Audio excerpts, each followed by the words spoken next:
Another very, very interesting sukkah. This sukkah is actually an argument among the sages, among the rabbis, whether this sukkah can be used. The sukkah here has one wall on this side, a wall in back. The problem is that the schach of the sukkah begins on the ground and connects right to the wall.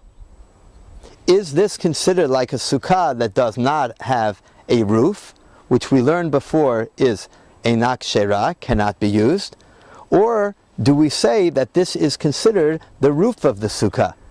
It's an argument among the sages and a question of whether it can be used for Sukkot. This is another fascinating sukkah. A sukkah that also is not kshera. It's offering me a lot of shade. What's wrong with this sukkah? Well, the problem is, if you really pay attention, this sukkah only has two walls. One wall here, and one wall there. It does hold up the schach. It is nice and sturdy, but it's pasul, because the sukkah needs a minimum of 3 walls. This sukkah, lo kshera, is not kasher. We've learned so much about water on Sukkot, about the etrogim, and about the Sukkot themselves. Come along with me. Students, I want to tell you a beautiful story about a simple Jew whose name was Rav Yisrael, and his wife, his name was Chana. They had almost everything they needed, but one thing they were missing that made them very unhappy. They had no children. And they went to doctors and they went to rabbis to get brachot, but nothing helped. Finally, one day they heard that the greatest rabbi in the whole country was coming right to their city. They ran to that rabbi as soon as he came, and they cried in front of him, "Please give us a bracha that we should have children." The rabbi said, "Fine." And he davened so hard. Finally he opens his eyes and he said, "Rav Yisrael, Chana, I can't help you." They said, "What do you mean?" He said, "I davened all the way to Shamayim, but the gates of heaven are closed." They said, "What do we do? Who can we go to?" He thought and he said, "There's one person. If you can get a bracha from him, you'll have a child." They said, "Who? Who could be greater than you?" He said, "You may find this hard to believe, but his name is Shvartza Wolf." Shvartza Wolf, they said, "We have to get a bracha. He's the meanest, most wicked person. Everyone in town doesn't go near him or his house. There are stories that he does terrible things to people. We don't know if they're true, but people say that." He said, "You have to get a bracha." They came up with a plan because they knew they couldn't just go to his house.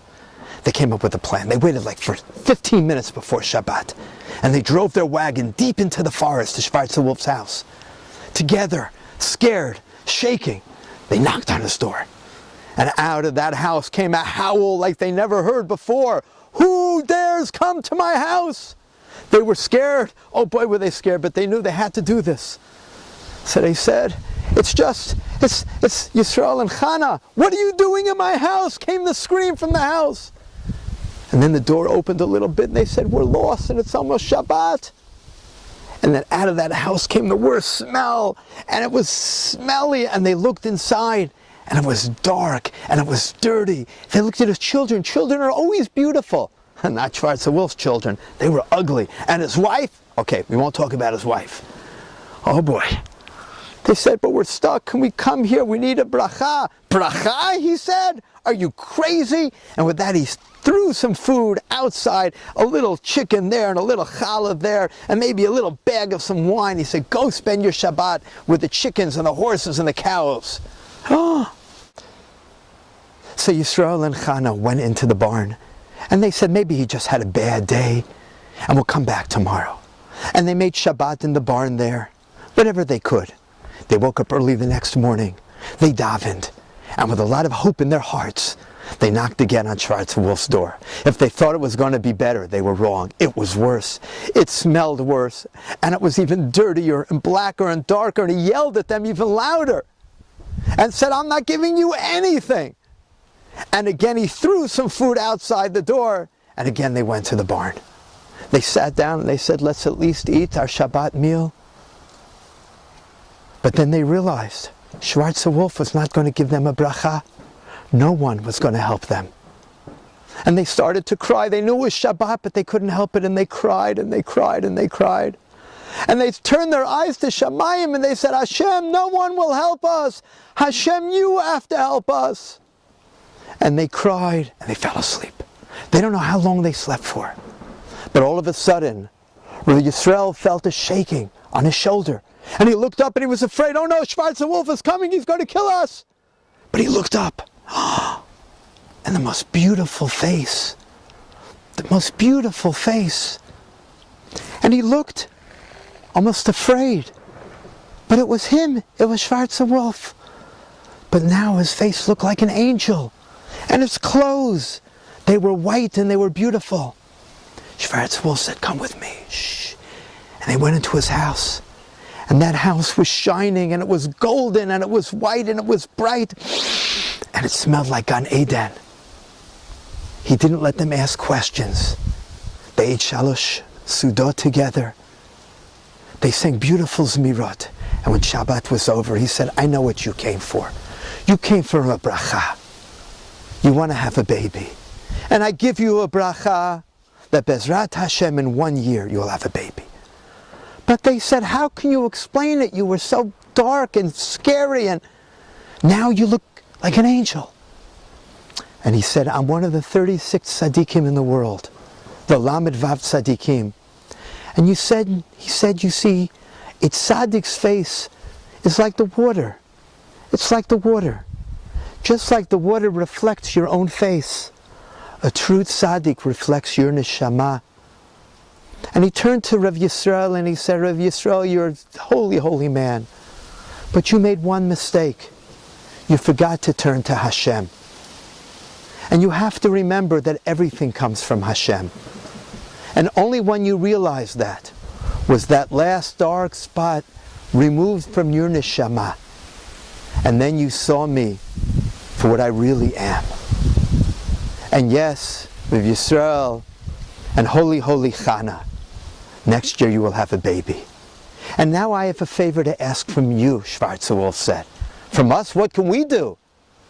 He said, as a tzaddik, I know that tonight my neshama is going back to Shamayim. I'm going to die. And my neshama is so happy to be reunited with Hashem. But what I want you to do, don't tell anybody what happened here. But in 1 year's time, when you have that baby, I want you to call him after my name, Shvartza Wolf. And 1 year later, there was a beautiful simcha. And all the people of the town got together for a Brit Milah, for Yisrael and Chana's baby. And when the Rav said, what's the name? And they said, Shvartza Wolf. Everybody gasped. And only them he told them what a tzaddik Shvartza Wolf really was. And you should know, students, to this very day, somewhere in Israel, there's a little child who's a great-great-grandson of that first Shvartza Wolf, but who carries the name Shvartza Wolf. And that's the message. You know, sometimes you look at the world and you see things that aren't nice.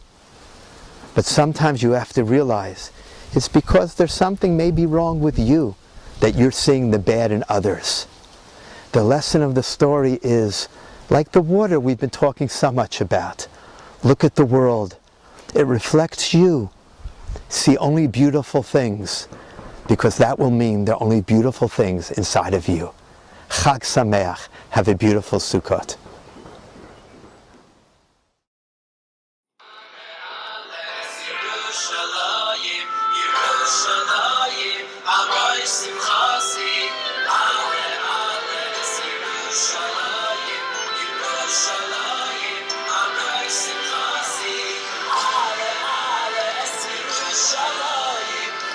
Shalom.